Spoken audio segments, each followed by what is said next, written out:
Welcome to Cast of Creators. We're your hosts. I'm Nelson Thal. And I'm Casey Stewart.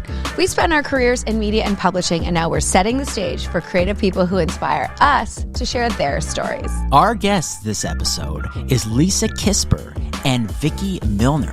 Two inspiring women and innovative entrepreneurs.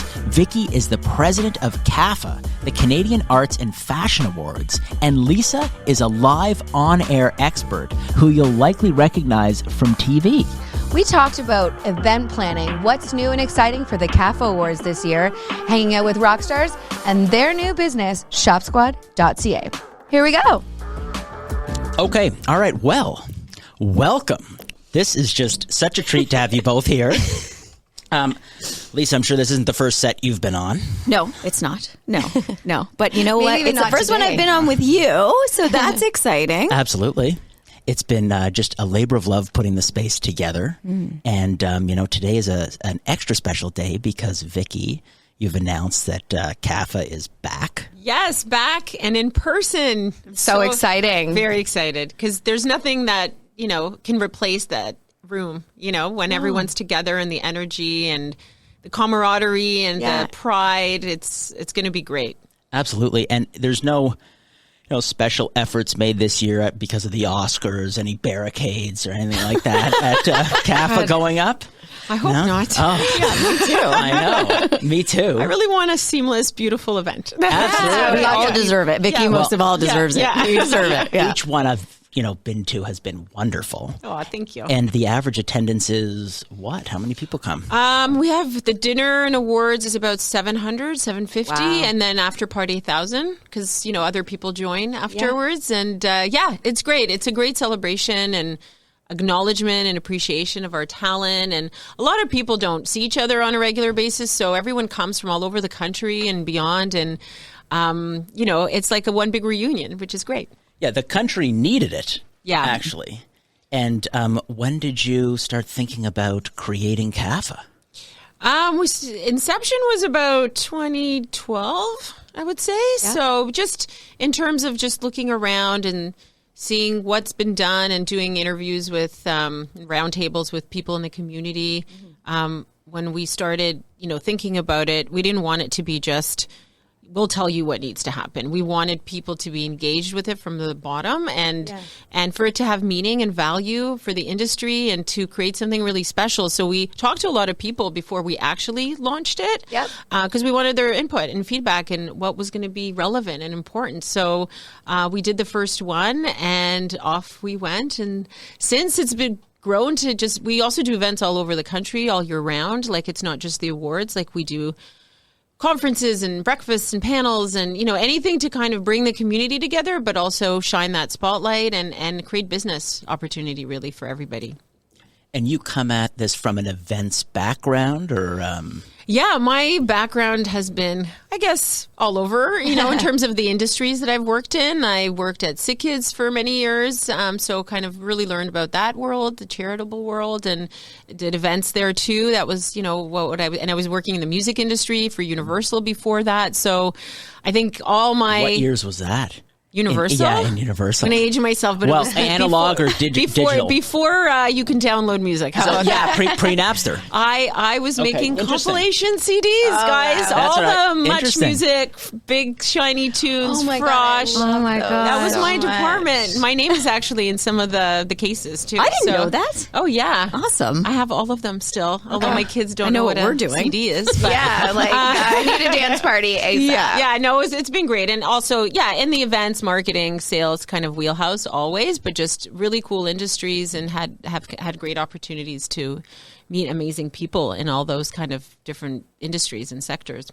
Were you there when the industry gradually shifted to Napster and downloads? And I left just on that cusp. Yeah. So that was... Oh my God, when was that? That was a little while ago. Yeah, it was. Thank you for that. Just a little while. It was like a hop, skip, and a jump. Like 5 years ago, right? Yeah. And could you hear the rumblings of digital? What was happening in that organization as digital was approaching? You know what? You heard rumblings, but no one could anticipate or know like where we are obviously today in terms of like the business of music, has changed so much, right? And everything from licensing music for commercials to how people consume music and interact with it, and how artists get paid, and it's a different world now than when I was working in it, for sure. Oh, yeah. And how social media is integrated. Like I worked at Much Music in 2009 and 10. Oh, okay. So I did all the social there, and I was the first person they ever hired to do social media. And it was just, the whole space has changed so much. And like, even if you look at where Much Music is now, it's a TikTok account, and it's not, not the music TV that we grew up with, And totally. So, and even how it evolved, like from music videos to full on like reality TV. Yeah, it totally shifted. I remember being like, where are the music videos? Yeah. Oh yeah. Where are they? They're amazing. And every now and then you go into a store and like they're playing all the old school music videos, and I'm like, oh my God, this is heaven. Nostalgia.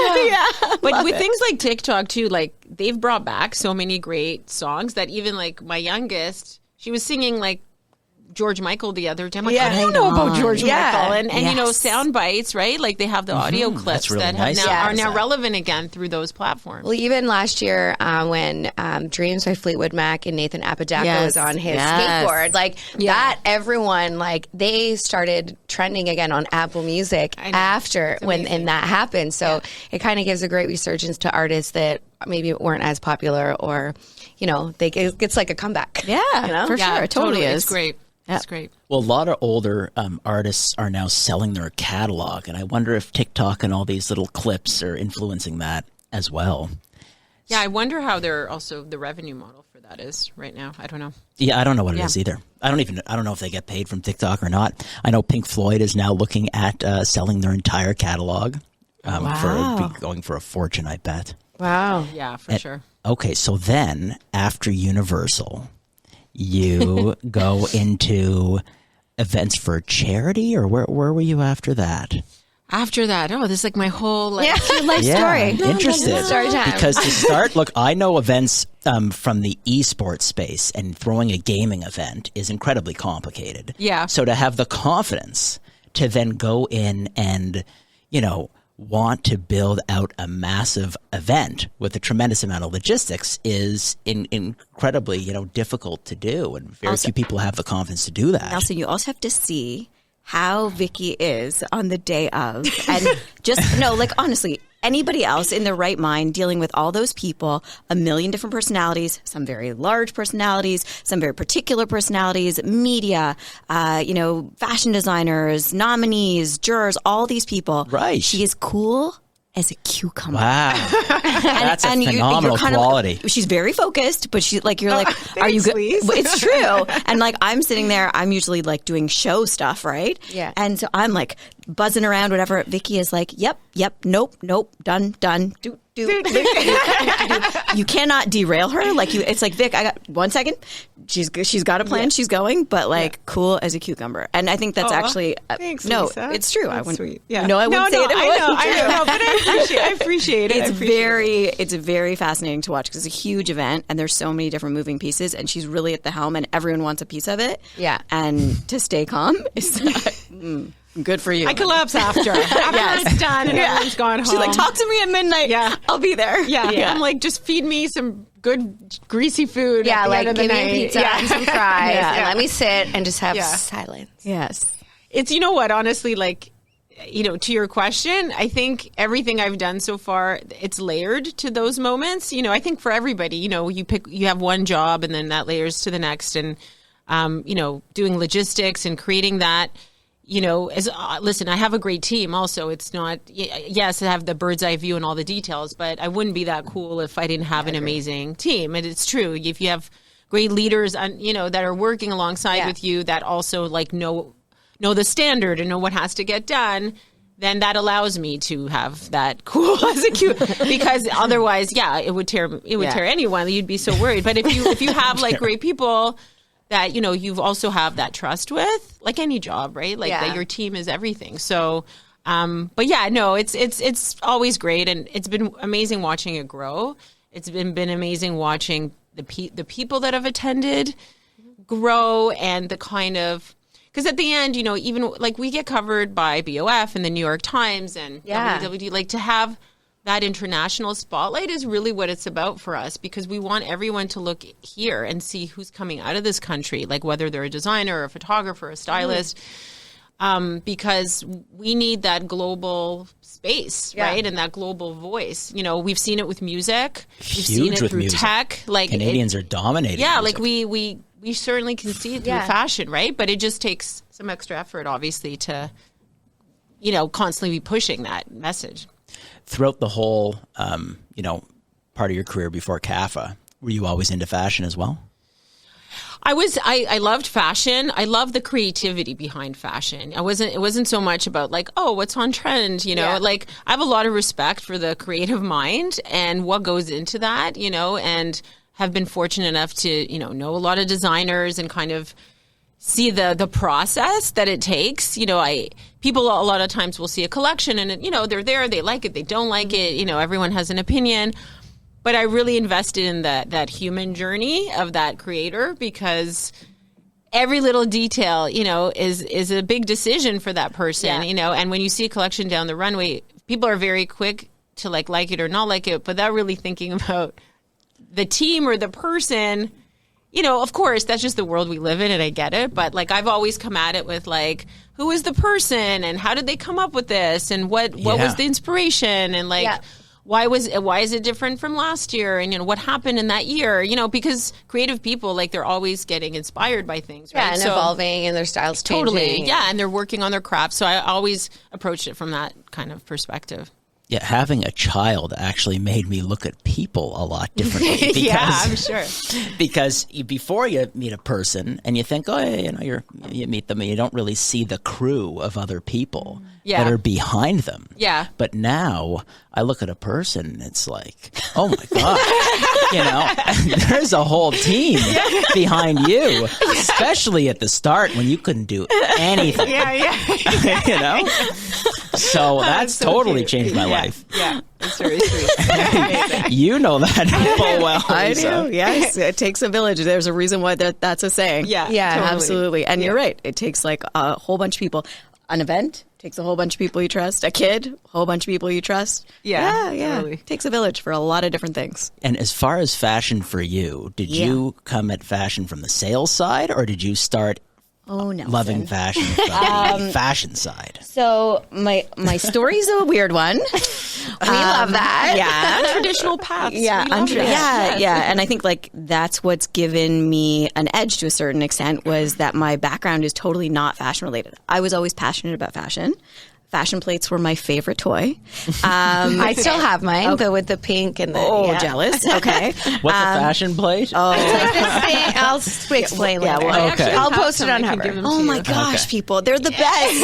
Like, why aren't you home playing with them right now? I gotta go. So I always loved fashion. I can remember, thumbing through my mom's Vogues on her floor in her bedroom. It was always something I was passionate about. Fashion File and FT, all of that stuff. Crazy about it. And I used to watch like repeats of them. Do you know what I mean? Like I was hardcore. But I was also an academic. That's what I was. I did well at school, and my parents were like, hey, you need to go out, you need to get an education, and you need to have, like, you can have all these passions and that's cool, but you need to sort of get something that can always keep you independent, which was really important for them. So I ended up going to law school, and I became a lawyer. But even while I was studying for to become a lawyer, and I have 2 law degrees, which is insane. Incredible. So I basically made the deal with my parents that, like, okay, I'll go to law school and I'll do this thing, but I still have to pursue my passions when I'm not doing that. So I interned at W Magazine. I went to FIT. I went to Parsons. I did all these different sort of fashion related things so that I could, I guess, keep that energy going in the background. And then after I was done law school, which I finished in 3.5 years, I actually went to FIT in fashion design for a semester. I was the oldest and the worst sewer there. And realized I didn't necessarily want to create a collection every 5 seconds, but I loved being involved in that. So I actually deferred becoming a lawyer, went to LA, worked for a fashion business, and worked with brands like Target and Walmart, and started to sort of learn about the back end. And then I was like, okay, I'll go be a lawyer. So I went to New York. I was an attorney for a few years in M&A, which is crazy. I was the best dressed. Just so we're clear. I you were. I wore a tie a lot because I thought it was cool.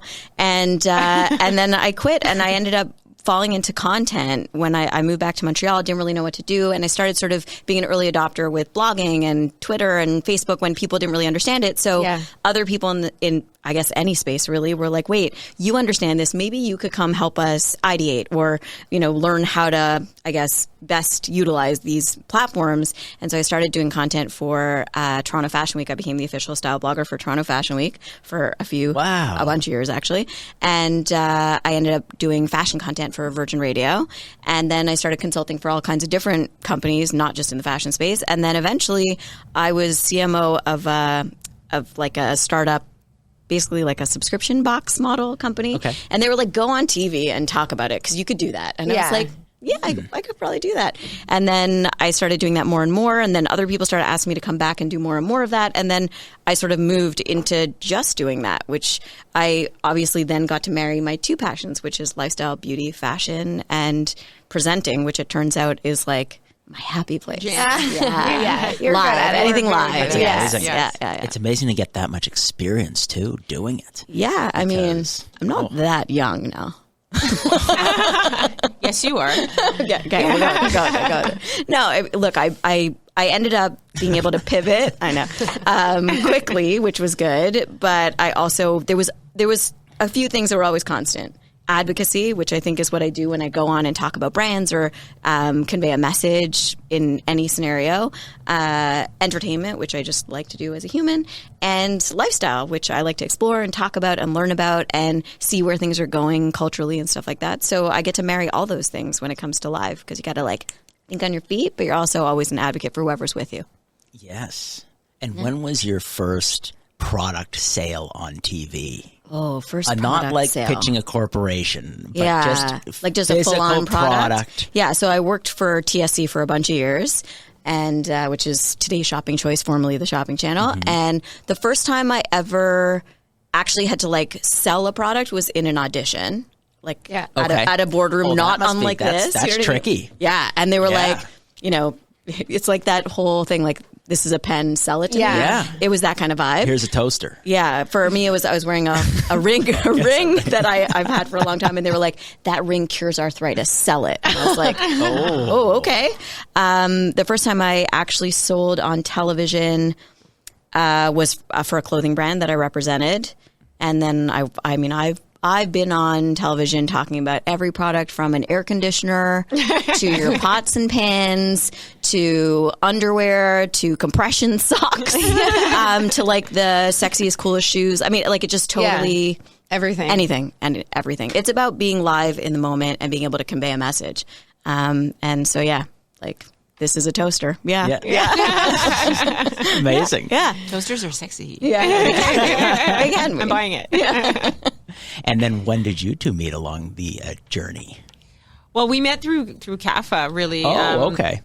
So with Lisa's incredible live experience, and I wanted to work with her, and so we met through like the awards when we started them. Lisa started hosting our live red carpet shows. Oh, fun. So, yeah, and it kind of grew and grew because we all know the red carpet is one of the best parts of the night where everyone's, dressed amazing and wearing Canadian. And Lisa's amazing at not only interviewing people, but really getting the best out of everyone and getting that excitement, come across. And so like that, she started doing her shows and then had other projects together. And obviously, aside from that, developed a beautiful friendship. Yes. Lovely. Yeah. No, look, it was really cool because Vicky and I met through the fashion industry, and she sort of got the sense that we could work together. And then she really handed me the keys. Like she was like, look, I know you're good at what you do. And I think this is what you do with a lot of people.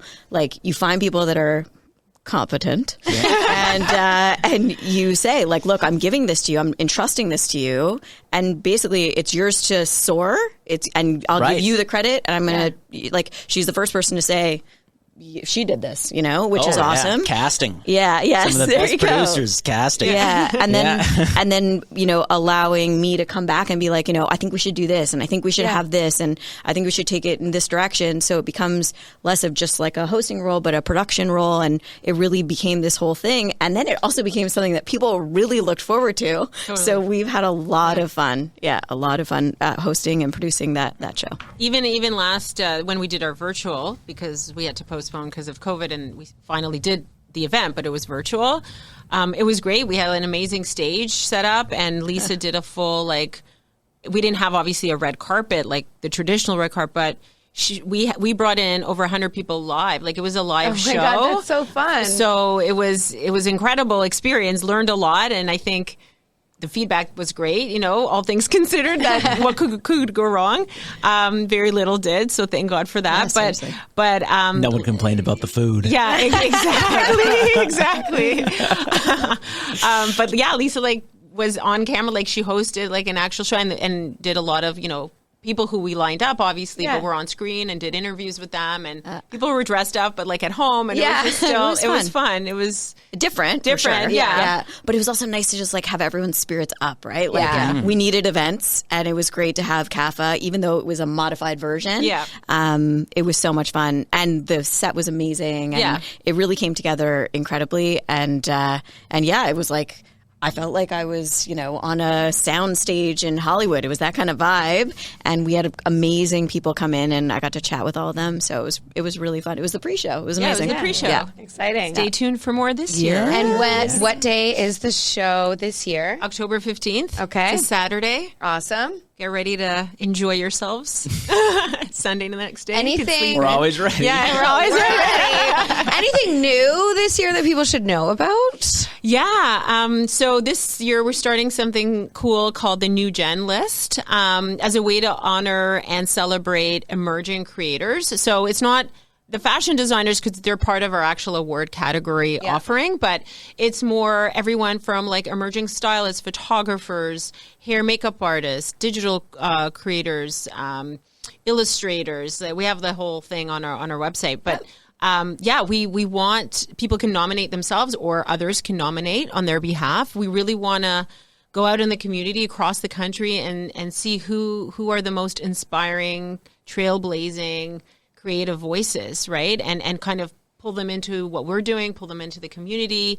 And the hope is every year we have this amazing list of, the first year it's going to be top 25. It might grow after that, but of this new generation of talent that Canada has, and really shining a spotlight on that. So I'm super excited. That's new for this year. Awesome. Yeah. That's an amazing idea. Yeah. That's Thank you. It's really good. That'll be great. Yeah. Yeah. And then obviously we also do events. We call it CAFA Week. In the lead up to the awards, we have, depending on what we're hosting, panels, breakfasts, discussions. It's a way to network. It's a way to educate people. And again, just bring the community together, because a lot of people fly in for the event anyway. So we give them a reason to come a bit earlier and really meet people. And I know a lot of people, kind of like a festival vibe, they'll make their own coffees or, lunch meetings and stuff. And when you put a lot of those people in a room, stuff happens. Yeah, magic happens. And people, especially after not being together for so long. Yeah. I started going out to events, and I just see people, and I hug them, and I'm so excited. Screaming. Yeah. It's really nice. The energy normally at CAFA is palpable, because it really is all these people who are so excited about fashion and excited about Canadian fashion. And you feel that energy in the room. It really feels like this warm glow of creativity. And the fact that is now been on hiatus for a bit, I can't even imagine what that is going to feel like. It's going to be Shiver's moment for sure. Yeah, it'll be electric. Yeah. Yes. Yeah, for sure. So, And this is what number CAFA? are we counting 2020? Yes. Yeah. Well, technically, it would have been the 9th annual had 2020 happened, but because we kind of skipped a year, it's really the 8th annual awards, but technically it's the 9th year we're doing. Okay. We would have been doing the awards. Yeah. So. And where is it this year? Same place, Royal York, Fairmont Royal York in Toronto. It's a beautiful space. It's very elegant. We take over that whole floor.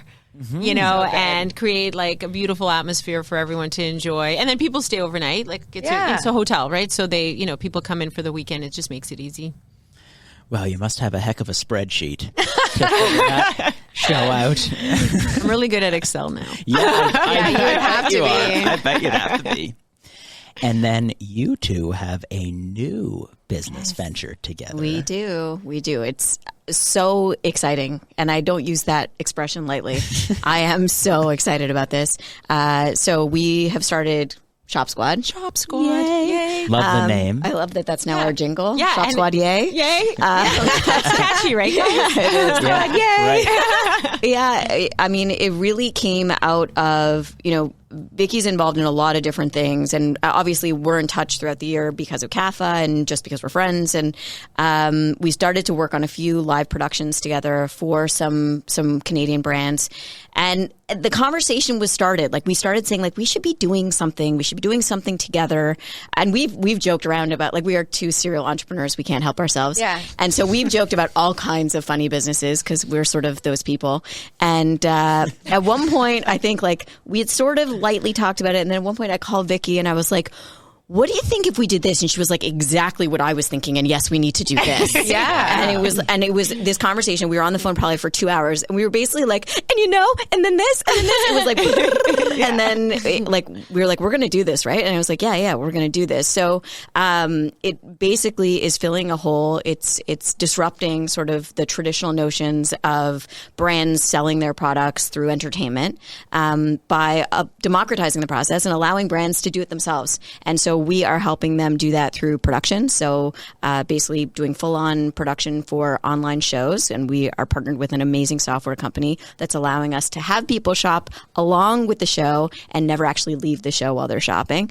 And then we're also disrupting, I think, the process by really empowering brands through education. So we have boot camps where you can sign up and learn about how to be a host, how to actually be a brand and set up your own production, do this whole process. And then we also have a roster of hosts that we are onboarding. So we're going to have talent that we're going to be able to, you know, I guess, share with these incredible brands. And it really is allowing a brand, you know, a fledgling brand or a huge brand to bring their story to life, get in touch with their customers, sell directly to them, and take control of the process and really make the process their own. And by combining Vicky's, true expertise in events and production, and my expertise and brands, like brands, and then my expertise in live shopping and just live everything, all the things. We're putting this together, and the feedback's been amazing, and we're really, really excited about it. It's like there's a hole, you know, and when you see it, it's so exciting. I'm assuming if I were a brand trying to manage this without you two must be a massive headache and unthinkable for medium-sized or smaller brands. I think for a lot of brands, it's funny because you'll run into some people who are like, I could do this. And you're like, you could, anyone can pick up their phone. Let's see you do it. No, but like that's Let's you do it well, too. And that's the thing. So to me, it's like anyone can pick up their phone and, you know, flip on a social media platform live and talk to their audience. And that's great. I think there's definitely value in that. But there's something to be said for a well sort of oiled machine, a polished experience that still tells the brand story. Oh, absolutely. Especially any brand, if their brand is a higher level brand and they have a quality product.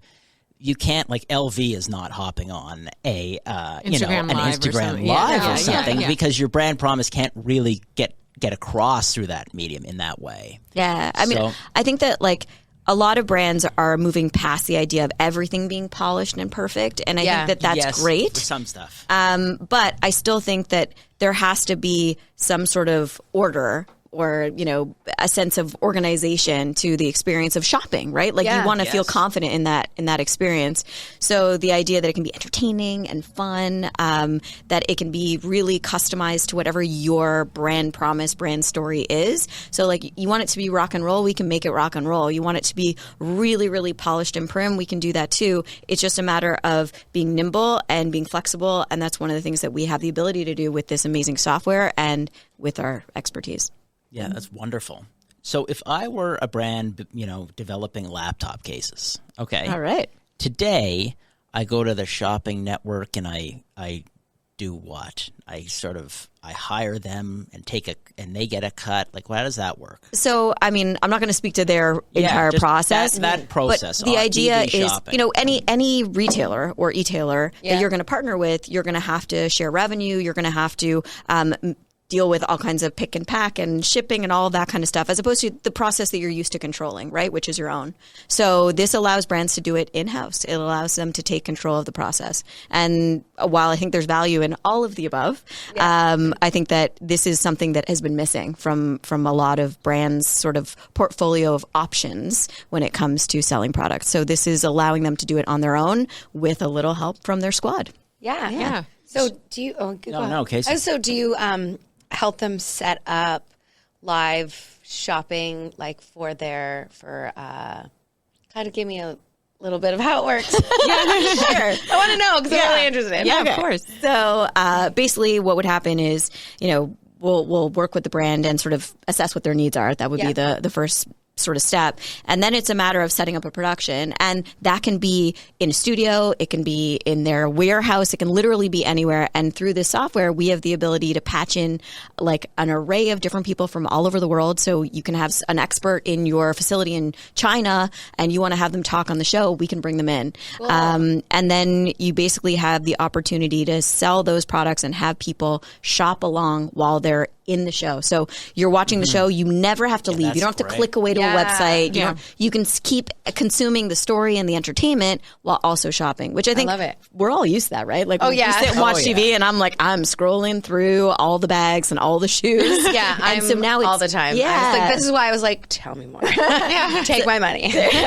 So this is a way for you to do that. And then also a way for a brand to directly engage with the shopping process in a way that they haven't been able to before. So while people are shopping along, they can be asking questions about the checkout process. They can be asking questions about the products, and the expert on screen who's there looking right at you can be like, hey, somebody just asked about the zipper. Let me tell you about the zipper pull. It's from Italy and whatever it is. You know what I mean? So it gives the consumer a voice in a way that maybe they haven't had before as well. So it's no longer just taking it all in. They're part of the process, which is really cool. I love it.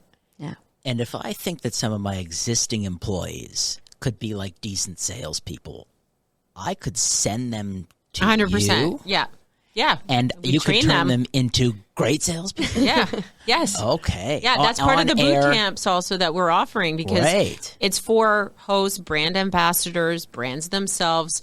We, like Lisa said, we want to empower people. Oh, wow. And you get a lot of retailers just sending you their best people to get better. Yeah. Yeah, absolutely. And what we love about this is it's a global, enterprise. It's any commodity.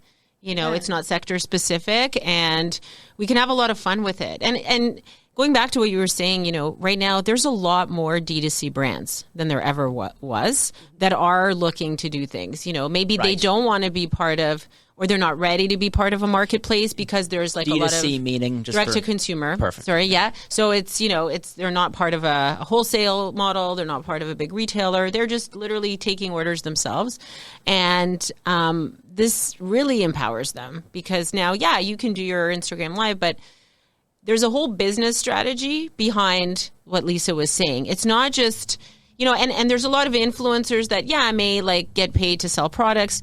But they may not know about the product, especially in certain categories like beauty. You need someone knowledgeable can't answer all to the really questions, explain it and to be engaging and fun at the same time. And so this fits that need, right? Mm-hmm. And so we're super excited because we want to be able to talk to many different companies doing many different things and around the world. Yeah, amazing. Yeah. And it is called, again, Shop Squad. Shop Squad. Shop Squad. Shopsquad.ca. It does take a squad. Yes. We want to have a great squad, shopping. Well, so that's what you need. Yeah. Well, and it's also about, as you said, there are brands that are like, my business is making shoes and selling shoes. but their business isn't creating shows and creating entertainment. So a lot of brands are like, I'm not looking to start a whole vertical of entertainment space or production. Right. Yeah. So here they have an opportunity to inject that into their roster of tools, right, that they're using to try and sell their product. And they can customize it to how their brand wants to be, conveyed. But they really have an opportunity to pick the right person, to have it in the right space, to make it their own. And that's where I think the advocacy thing comes into play and is very, very part of our personality. Like, the idea is we want brands to be able to do the best they can, right? Yes. We're all people just trying to grow our businesses, do our thing. Yeah. And this seems like a really cool way for us to sort of expand what a brand can do. Yeah, I think it's fantastic. Thank you. I think you're going to do very well, and the best of wishes. Thank you. Thank you so much. You're welcome. And you've been traveling. I was waiting for it. Yeah. Yes, I have been. Yeah. Well, certainly more than I was. I was traveling zero. And now I've been traveling quite a bit. Yeah. So, where was I? I was in Montreal and New York and Dominican Republic and Nova Scotia. No, not Nova Scotia. Newfoundland. I was in Nova Scotia. Next. Right. We were in Nova Scotia together one time on a very fun trip. It was the best. I've never been to Nova Scotia. I've never been out there. Been to PI. It's really beautiful. It was beautiful. And Newfoundland is gorgeous. Gorgeous. My cousin lives there. I went to visit. He's a naval architect. Oh, so he's job. Right? Crazy. Like he builds ships. Yeah, he studied that, yes. And now he works for a software company that does that stuff. And so he lives out there that is really it's all about boats and shipping and all that stuff out there. But it was beautiful. And it's so different. I've been to a few places in Canada, not everywhere at all. But wow, is it beautiful. It's really amazing. And the weather is crazy. It was sunny, and then all of a sudden it's freezing, and then sunny again, and then raining, and then, it's wild. And the ocean there is very rough and very beautiful, intimidating and wonderful at the same time. Yeah. Any interesting stories? Yes. On your trip? Yes. So leading the witness. Exactly. You're deep into that too. There you go. I met ZZ Top, which was really cool, and my passion, aside from fashion and beauty and stuff like that, is really music. I love music a lot. And so for a girl like me to meet a classic rock legend like that was unbelievable. And they ended up inviting us to their concert, which was incredible. But you were just in a restaurant? I was in a very famous bar where you get screeched in. So screeched in is this whole ceremony. It's actually really fun. Yeah. I mean, you have to kiss a fish, which is less fun, but there's all these Newfoundland sayings, and they teach you all these things, and you become an honorary Newfoundlander through this process. And I got a certificate to take home. I was very excited. But so they walked in, and I was in the mood to make friends. What can I say? How many people were you with? I was with my two cousins and one of their wives, my cousin's wife. Yeah. And, I basically just invited them to come hang out with us, and they did. And they were so nice. And the tour manager, Pablo, who I'm now counting as my friend. He's my friend officially. And Billy was there, one of the main guys of ZZ Top. And he was like, "Are you coming to the concert?" And I said, "No." And he said, "You have to." And I was like, "Yes, I do." Yeah. And so I gave him my info, and he ended up inviting us. We couldn't make it on Friday. We went on the Saturday. Then they invited us to come hang out after the show. So we all did and got hot chocolate, which is very un-rock and roll, but right up my alley. And then I happened to fly home with ZZ Top and Cheap Trick. So I had the sickest flight home ever. Oh my God. I would love to meet them. My dad is a classic hot rod builder. So ZZ Top was always something that my dad was really into. So that is really cool. I think they were kind of thrown because I too am very into music. I'm all different genres, and I was like, oh no, I know you guys. I know you. I've been following you for 20 years. Well, and the stories that they were saying, I was talking to my husband about this, and he was like, it couldn't have happened to a better person. He's like, because I would have been sitting there and I would be like, who are these guys? I don't know. And also, like, they were telling stories about Stevie Ray Vaughan and about Bad Company and Lynyrd Skynyrd and Stone Temple Pilots. And I was just like, tell me more. I can't even deal with it. And I don't, it was not lost on me. I was, one of the guys from Cheap Trick was throwing guitar picks at me throughout the flight. And I was like, I'll take that and I'll take that. Like, I was like so excited. So yeah, it was really, really cool. And needless to say, I will now be going to like every ZZ Top concert ever. Yeah. Oh my God, so much fun. It was such a random encounter. So random. Like out of all the places and all the people at that moment that you would run into. I love that. Great story. Yeah. It was really, really random. My cousins kept like looking at me being like, what is happening right now? And I'm like, I don't know. Pablo just texted me. We need to go get hot chocolate. Like, let's go. I don't know. It was really cool. How'd that beard go with the hot chocolate? Yeah, Billy wasn't having hot chocolate. Although he did hang out in his pajamas at the bar, which was hilarious. Wow. Yeah, he's a really chill guy. Yeah, they're all really mellow. They've like lived their rock star life. They're good. They're all like, sounds yes, very found chill. the best in life, a hot chocolate. There you go. You know it. Sounds so right? fun. It really was. It's hard to come back to life after that. I was like, can I just go on tour with ZZ Top now? Or no? Do I? Yeah, no? Okay. I'll just bring the kids. And, Oh, God. No. Mom's got to go. See ya. I'll be back in 2 weeks. Yeah, exactly. Going on tour. Yeah, just, European tour. I'll be right back. Yeah. How many children do you have, Vicky? I have 3 girls. Oh, wow. Yeah, I have twins that are 19 and an 11-year-old. Oh, twins first. Yeah. It's actually better because you don't know any different, and you're like, okay, I just have to do double. Cool. Yeah. Wow. Yeah. Gosh, I can't imagine a second at the same time. Yeah. It was really cute, actually. It's a lot of, obviously, the first part is a blur, first few months, but then, kids they're cute and they get chubby and like you play with them and like they play with each other and then they develop their personalities and they've always been together, with twins, whoever's listening has twins in their life. Like it's your bestie all the time. They went to the same school and they weren't always in the same class or anything, but it's different when you're by yourself, right? Yeah, they always have someone. My mom's a twin. And, okay. It's like you always have someone who's like, got your back. your teammate or like to stick up for you. Or you're going to camp. You already know you always know somebody. Yeah, exactly. They also happen to be lovely women because at this point they're not kids. Yeah, they're women. I know. They're Young lovely. women. They're cool and they're on the path to cool stuff. So yeah. Amazing. Yeah. They're older than your boys. Yes, they are. Yep. I joke often that like, so growing up, my parents were always like the oldest parents, and I was always like, Mom, like, why did you have to be the oldest parent? Blah blah blah. And guess what? Yeah, same.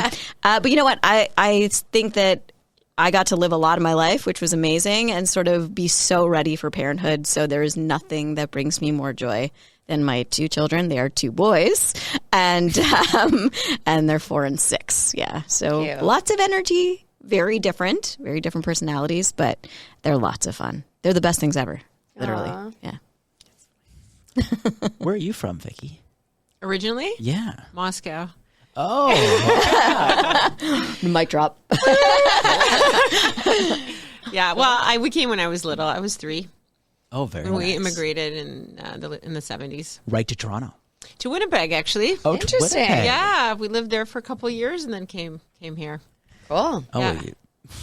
you were used to pretty frigid winters.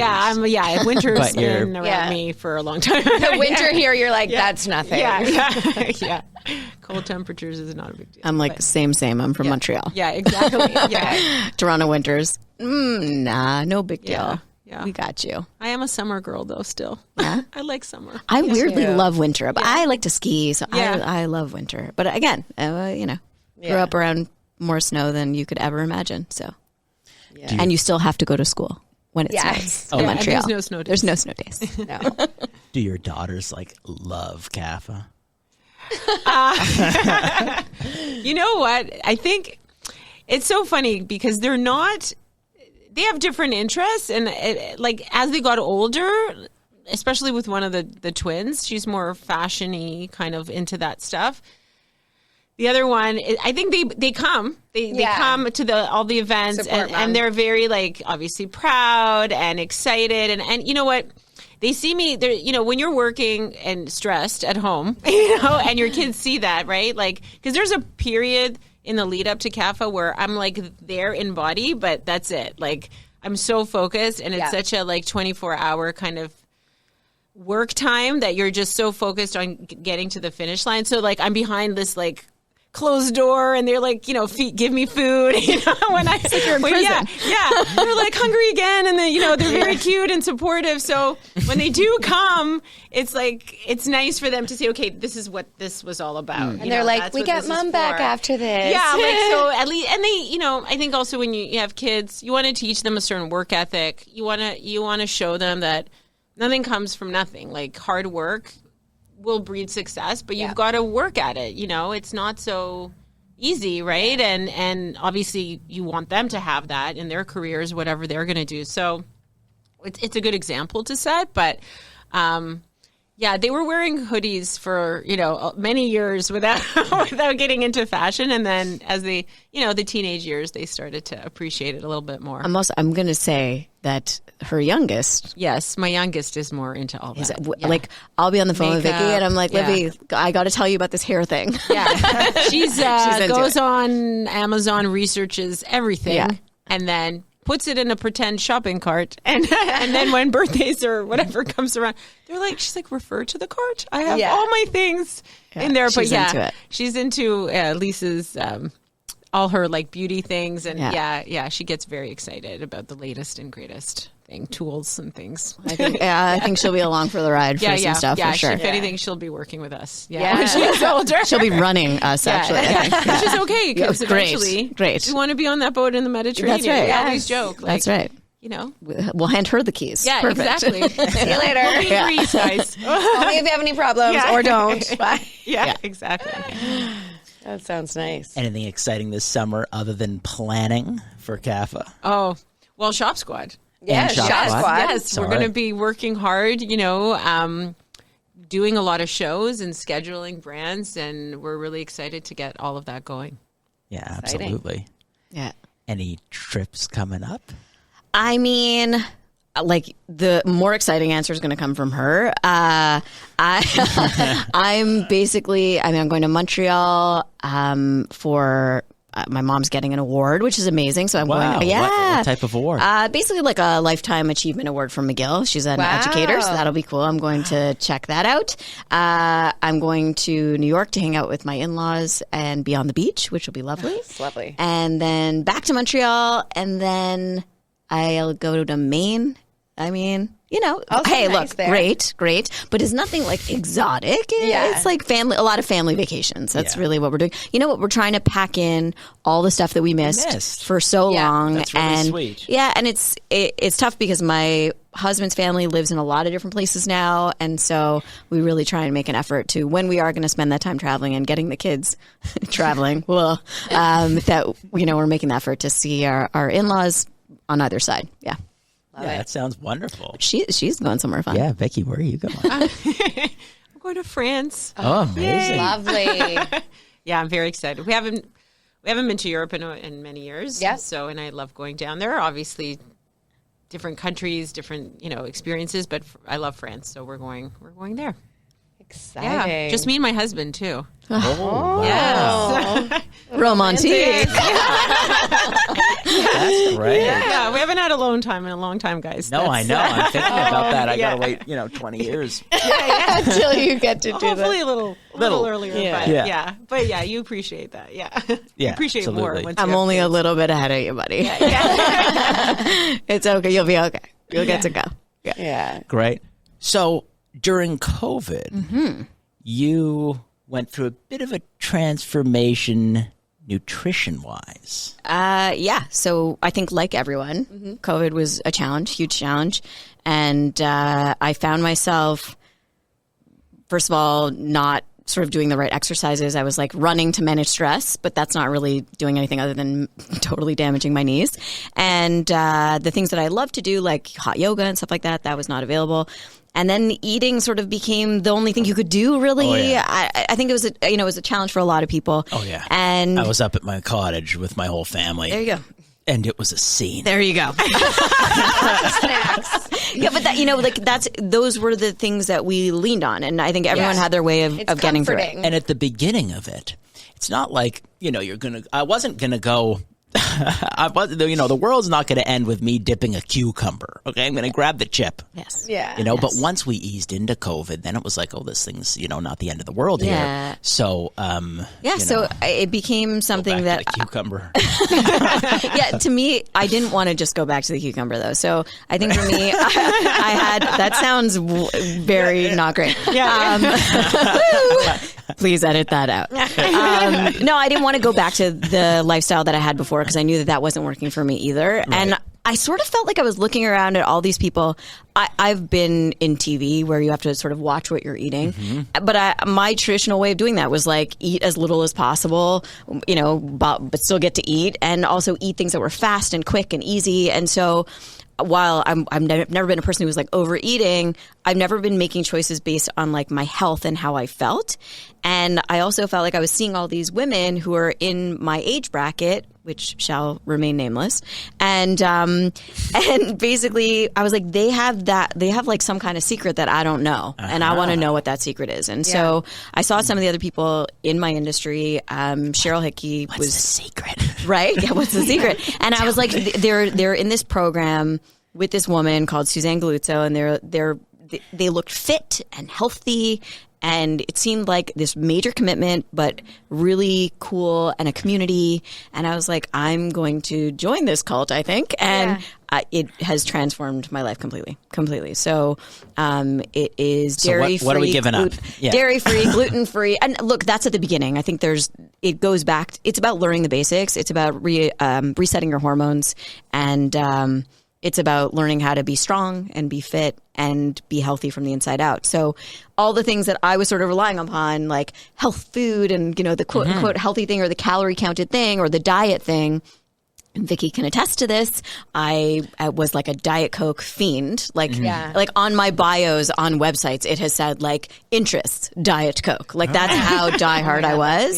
Yeah. And so like all that stuff, I thought I was making the right decisions, but I wasn't. And started weight training a lot and eating very clean. And you give up dairy, gluten, sugar, sweetener, salt at the beginning. And then obviously you go back to semi-normal, but you sort of readjust your perspective and learn better habits. And it has been absolutely transformative. Yeah, I believe it. Amazing. Yes. And I'm actually doing a fitness photo shoot with Suzanne Galuzzo in a couple of weeks. So for the first, I'm not like, don't get me wrong, I'm in front of the camera and I like all that, but I'm not like one to hang out in like bicycle shorts and a tank top on camera. Yeah. And I'm like doing the whole thing, like the faux tan, the faux glow, and I can't wait to see it. I know. Great, and, doing the whole thing. Milestone. Yes. It's been something that has really been a goal I never really thought I could set for myself because it just wasn't part of my day-to-day, and now it's so part of my habits. And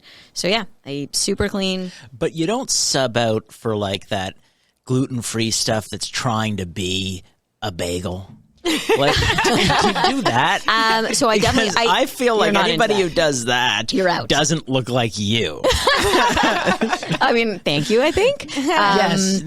Yes. Okay, cool. Thank you. No, I eat gluten-free sprouted bread. So that's probably what you're talking about. But it's bread. It's just, but like maybe not, it's not like a New York bagel. Right. But I'm okay with that. Mm-hmm. And the truth is, the major difference has been how I felt. So like joint pain and my sleep and my energy and all that is totally different. So that part's amazing. Because between dairy and wheat, it's all inflammation. These are all basically inflammers. Yeah, and there's a bunch of vegetables also, and a bunch of fruit. Like there's a ton of stuff that at the beginning you sort of cut out to reset your body. And it's been amazing. What have you cut out that's been an unexpected cutout?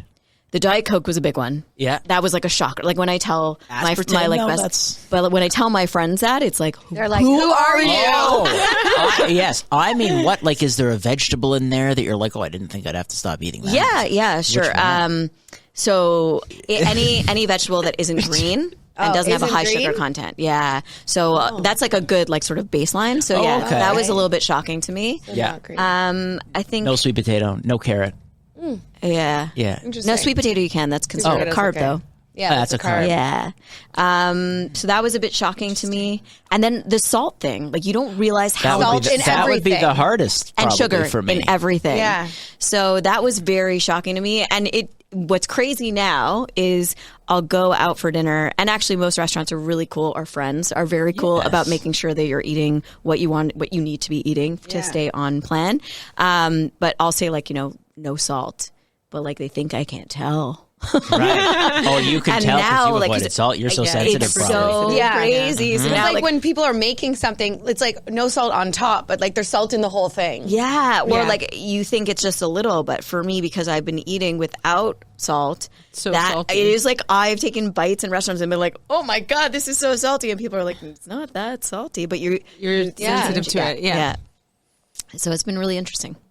You've done a similar type of. Yeah, well, over the past few years, I started running. I run almost every day and during the week. And I was like, I just had done lots of influencer events, getting my picture taken. And I was like, I look like I ate Casey Stewart. I was like, not happy.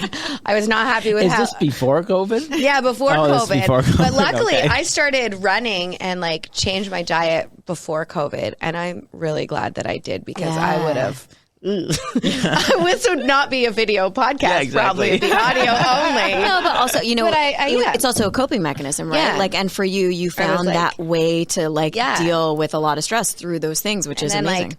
this year I started weight training. I got a trainer. Like, I was like, well, I know that we'll wrap up, but I'm going right to the gym after this. And I look forward to it so much. Like, I'm actually like lifting weights and like doing stuff that I only ever saw other people do. And I was like, I don't know how to do that. I don't know how to use machines. And now I'm like, look out, I'm going to go bust some sets. And I get sweaty and I like work out. And it makes me, even if I don't feel like going because I had a long day, I go and I always feel better after. And then I think, oh man, I love going to the gym. I can't wait to get up and run in the morning.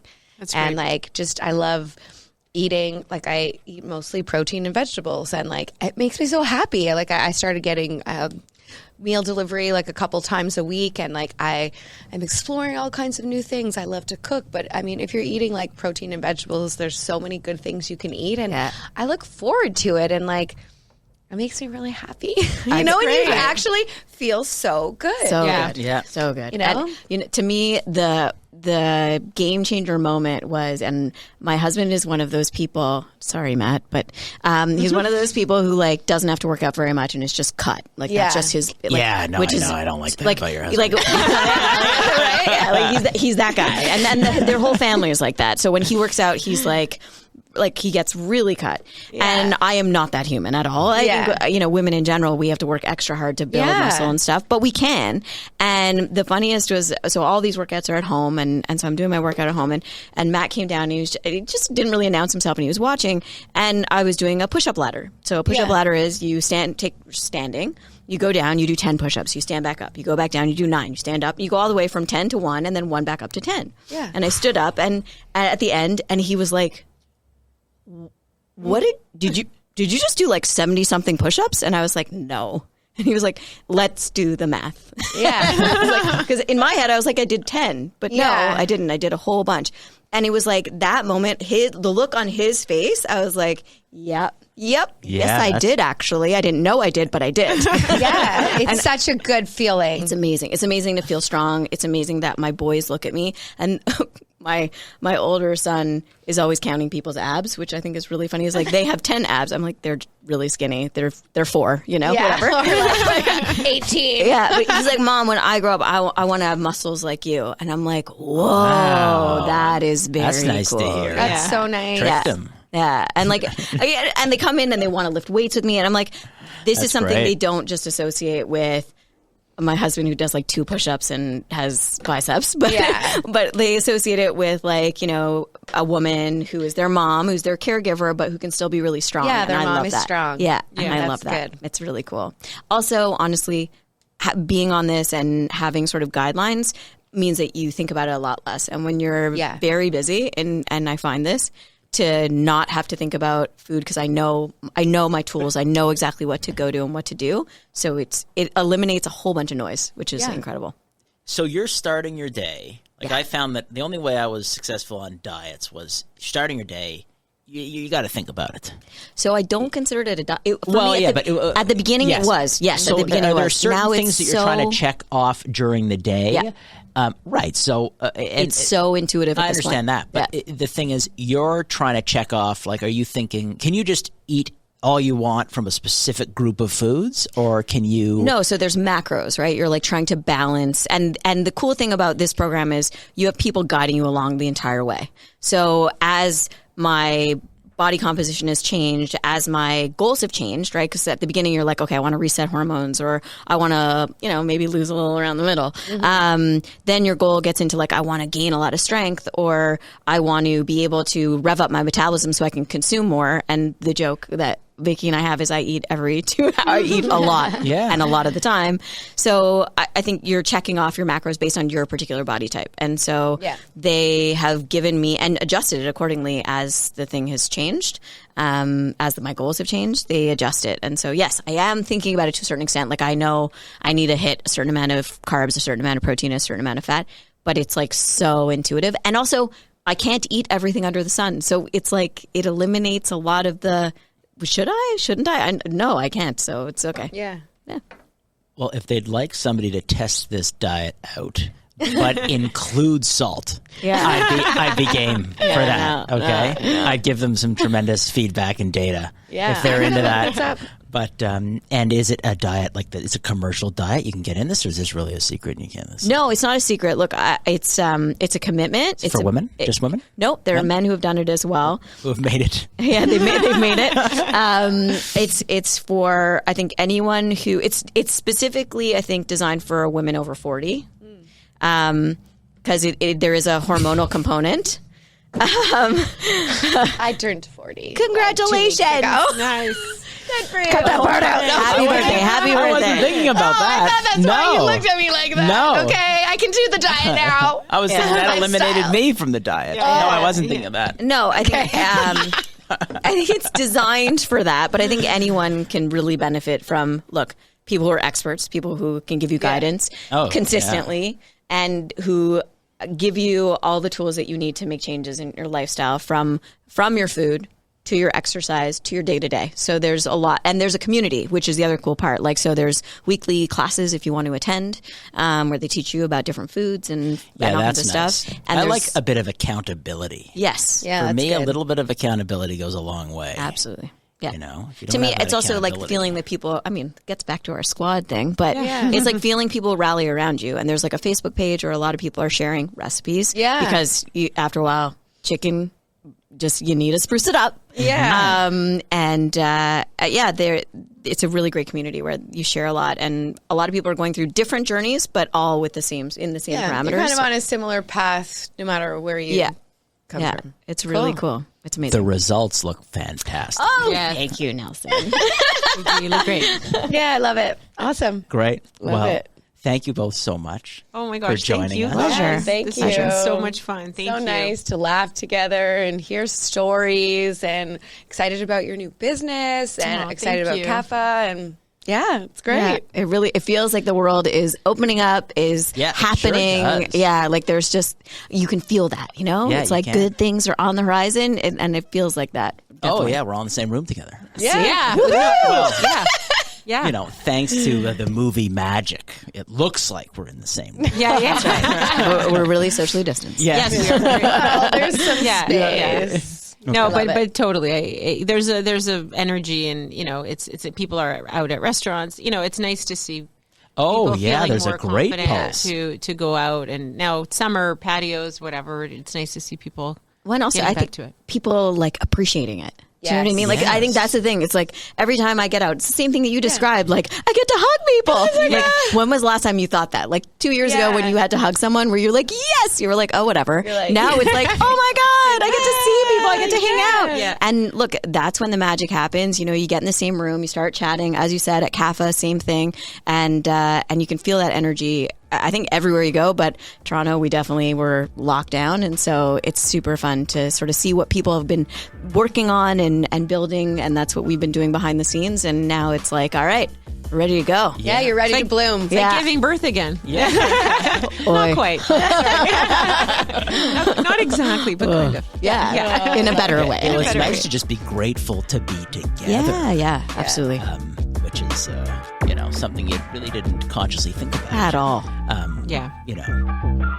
So that is wonderful to be together with you. Yes. You too. Thanks for joining us, guys. You're welcome to many more. Yeah, to many absolutely. more. Absolutely. Thank you both so much. Thank you. Thank you for tuning in to this episode. The CAFA Awards are back in person this year on October 15th. Visit cafaawards.ca. And you can check out more episodes of Cast of Creators on YouTube, your favorite podcast platform, or castofcreators.com.